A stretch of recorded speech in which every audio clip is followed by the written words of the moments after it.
आते हैं, वेस्ट दिल्ली के ग्राफिक दिखाए जाएं। तो पश्चिमी दिल्ली में मुख्य मुकाबला महाबल मिश्रा, प्रवेश वर्मा और जर्नैल सिंह के बीच में है। अवधेश जी, यहाँ पर आपको किसकी भी सीधी टक्कर दिखाई दे रही है? देखिए, ये पहले आउटर दिल्ली का पार्ट होता था। ये 2008 में परिसीमन के बाद ये बना है और महाबल मिश्रा ही इसके पहले एमपी हैं, ये देखा जाए तो जाहिर है। लेकिन इस समय जो परिस्थिति है महाबल मिश्रा के विरुद्ध वहां, वो है आम आदमी पार्टी और भारतीय जनता पार्टी दोनों।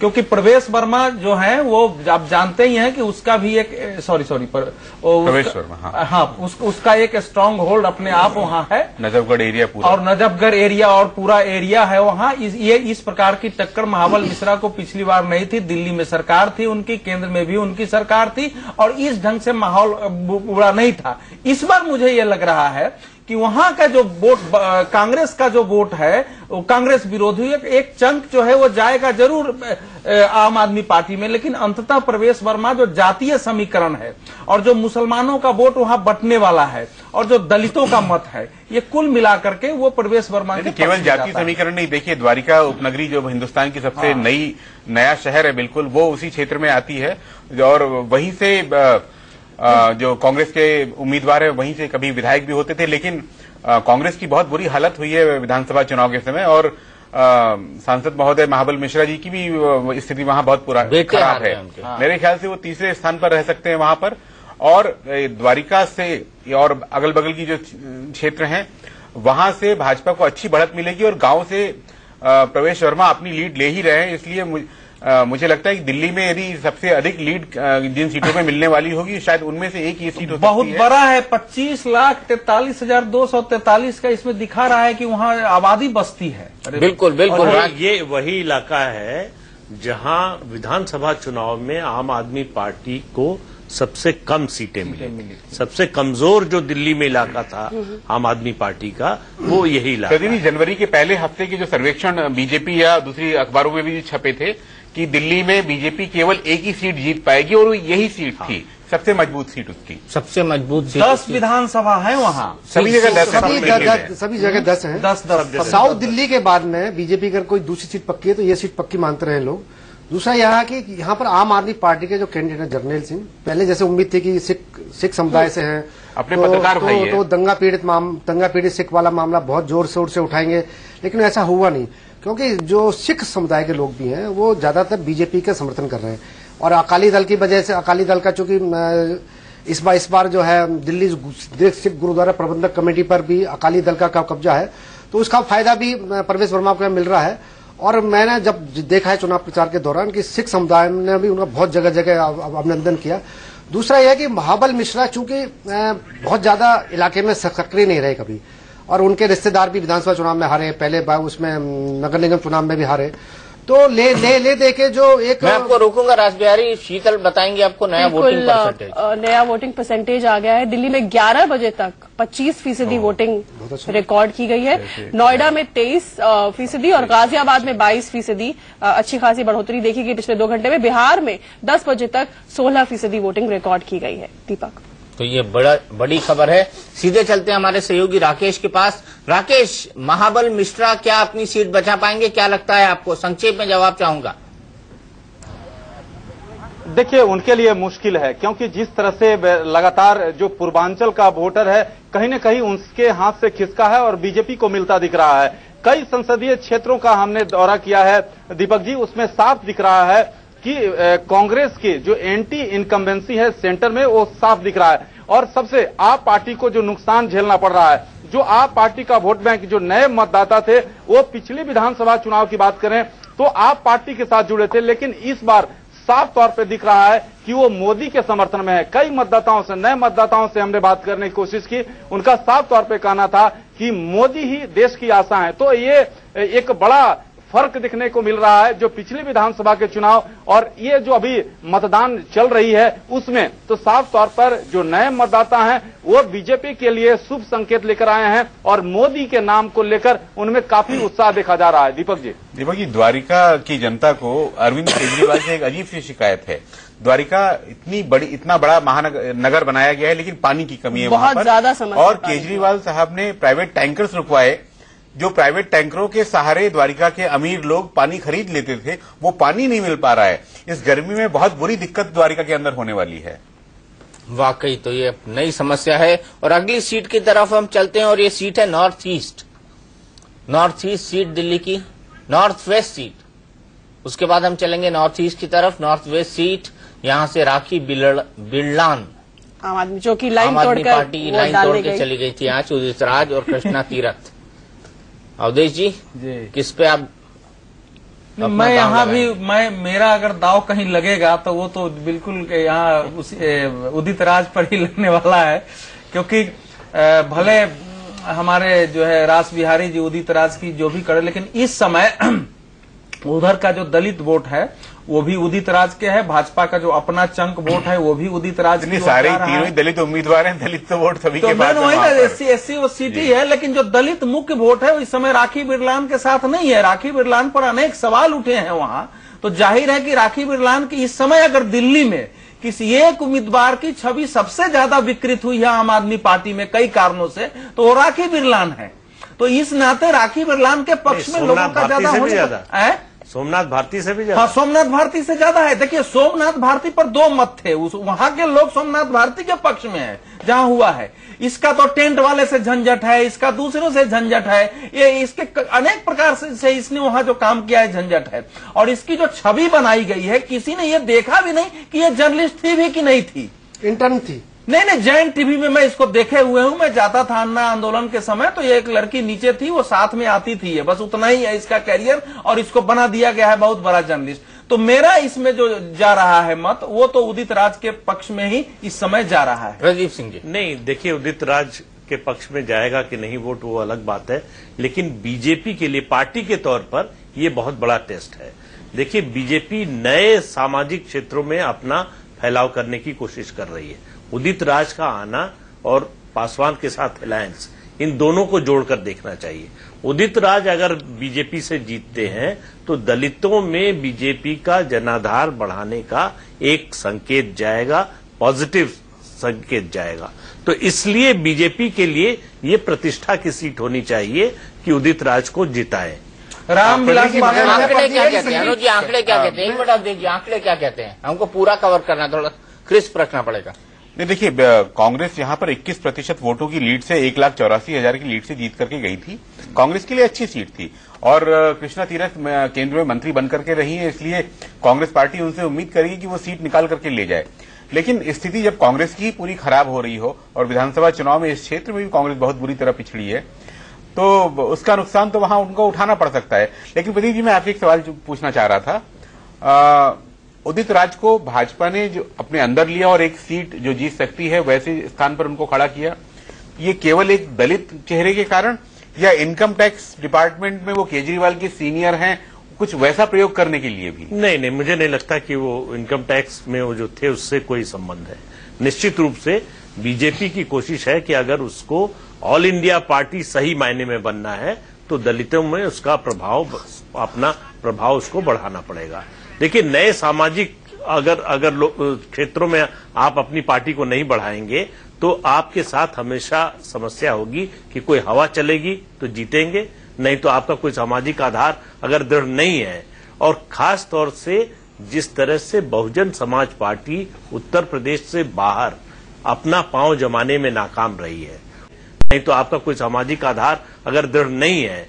और खास तौर से जिस तरह से बहुजन समाज पार्टी उत्तर प्रदेश से बाहर अपना पांव जमाने में नाकाम रही है, उसको देखते हुए, और दलितों से जो दलितों का जो मोह भंग हो रहा है कांग्रेस से, ये दो संभावनाएं खोलता है बीजेपी की। मगर उदित राज आंदोलन भले ही करते रहे हों, ट्विटर फेसबुक पे दिखते रहे हों, लेकिन जब पिछला लोकसभा चुनाव उन्होंने लड़ा तो कुछ हजार वोट ही मिले और बहुत बुरी तरह से जमानत उनकी। ये डिस्कशन का एक बड़ा विषय हो सकता है, लेकिन मुझे 12 बजे से पहले दिल्ली को पूरा वाइंड अप करना है, इसलिए मैं अगली सीट पर चलूंगा और वो सीट है मनोज तिवारी की। और सबसे पहले हम देख लेते हैं मनोज तिवारी के साथ हमारे सहयोगी ने एक वॉक थ्रू किया है। उत्तर पूर्व दिल्ली की सीट है, जेपी अग्रवाल, मनोज तिवारी, प्रोफेसर आनंद कुमार आम आदमी पार्टी के उतरे हुए हैं। मनोज तिवारी आज क्या कहते हैं, आज किस मूड में हैं, आज किस रंग में हैं, हमारे सहयोगी के साथ उन्होंने बातचीत की है। देखते हैं पहले मनोज तिवारी क्या कहते हैं, फिर आकलन करेंगे इस सीट का। हमारे साथ उत्तर पूर्वी दिल्ली से बीजेपी के प्रत्याशी मनोज तिवारी मौजूद हैं। मनोज जी, सबसे पहले जानना चाहूंगा कि रात को कितने घंटे सोए आप? चैन की नींद आई आपको? कम सोए लेकिन चैन से सोए।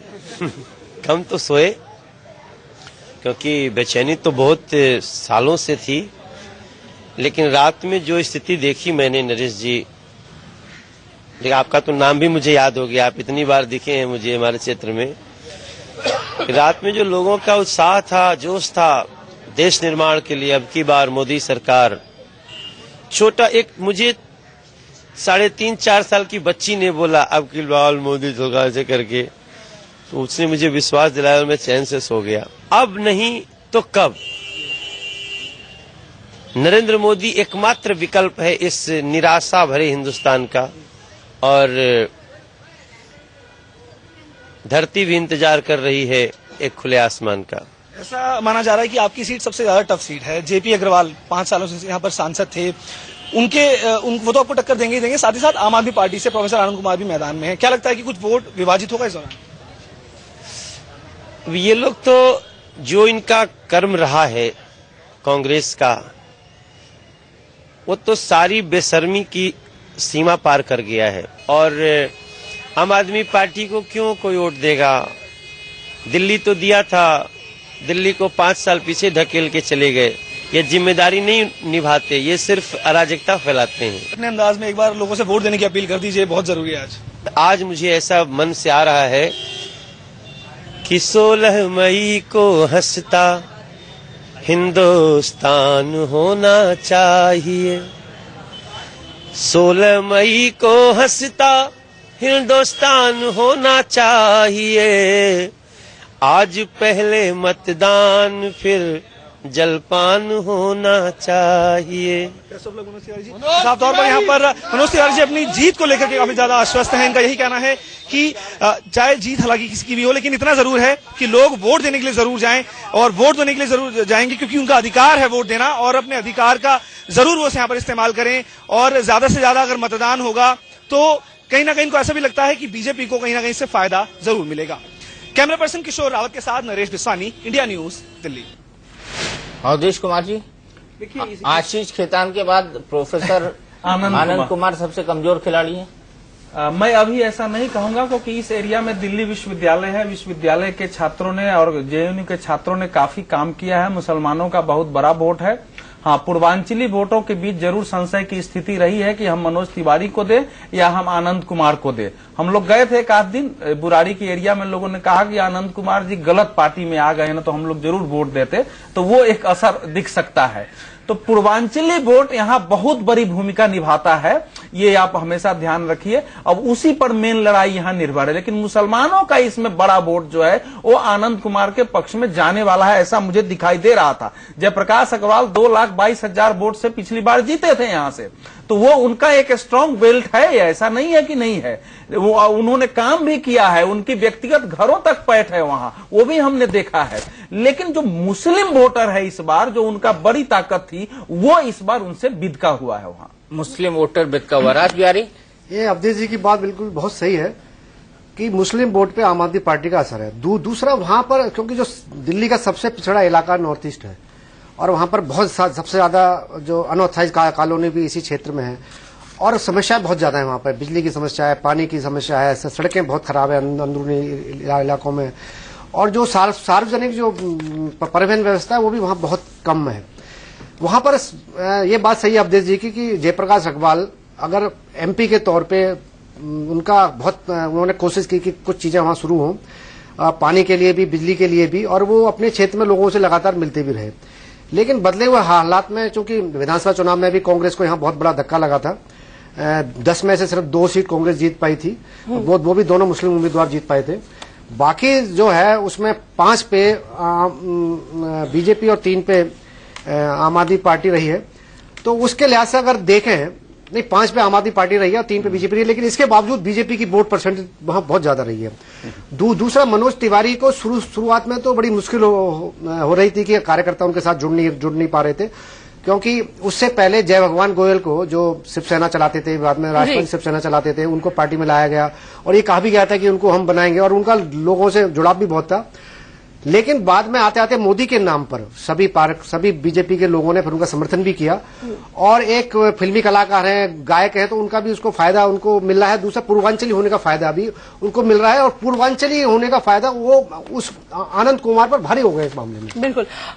हमारे साथ इस वक्त हमारे संवाददाता मिथिलेश सिंह जुड़े हुए हैं। मिथिलेश, अगर आप मुझे सुन पा रहे हो तो प्रियंका गांधी से जो आपकी बातचीत हुई है उसके बारे में जरा फिर से बताइए। शीतल, प्रियंका अपने पति के रॉबर्ट के साथ निकली थी, पहुंची, काफी उत्साहित करने वाला बॉडी लैंग्वेज था उनका। एक महिला फोटोग्राफर ने उन्हें हेलो किया, वो उस महिला फोटोग्राफर के पास पहुंची, उसे गले से लगा लिया, हालचाल लिया, इसके बाद मतदान करने के लिए पहुंची और मतदान करने के बाद जैसे ही निकली, आश्वस्त, हालांकि बहुत ज्यादा नजर नहीं थी, लेकिन उनकी बातचीत में आश्वस्ति और कार्यकर्ताओं को भरोसा देने वाले शब्द निकले। उन्होंने कहा कि उन्हें अभी भरोसा है कांग्रेस पार्टी के लिए, साथ ही साथ मोदी के नाम की कोई लहर नहीं है। हालांकि अब तक की रिपोर्ट कांग्रेस को निराश करने वाली है। कांग्रेस के इंटरनल रिपोर्ट में भी सूत्र हमें जानकारी देते हैं कि कांग्रेस पार्टी मान चुकी है कि उन्हें निराशा हाथ लगेगी। लेकिन प्रियंका गांधी ने कहा कि मोदी नाम की कोई लहर नहीं है, कांग्रेस पार्टी के लिए उन्हें अब भी उम्मीद की किरण नजर आती है। साथ ही साथ अमेठी और रायबरेली में कैंपेन करेंगी, राहुल गांधी के साथ पहुंचेंगे। बिल्कुल, प्रियंका गांधी का ये बयान हम अपने दर्शकों को सुनवा देते हैं। आश्वस्त करने वाला नजर आया। प्रियंका जी, उम्मीद है आपको? उम्मीद है? बिल्कुल, क्यों नहीं। लेकिन लोग कह रहे हैं मोदी की लहर है, बताई जा रही है। आपको भी लगता है? प्रियंका जी, आपको भी लगता है? बिल्कुल नहीं, मुझे तो बिल्कुल नहीं लगता।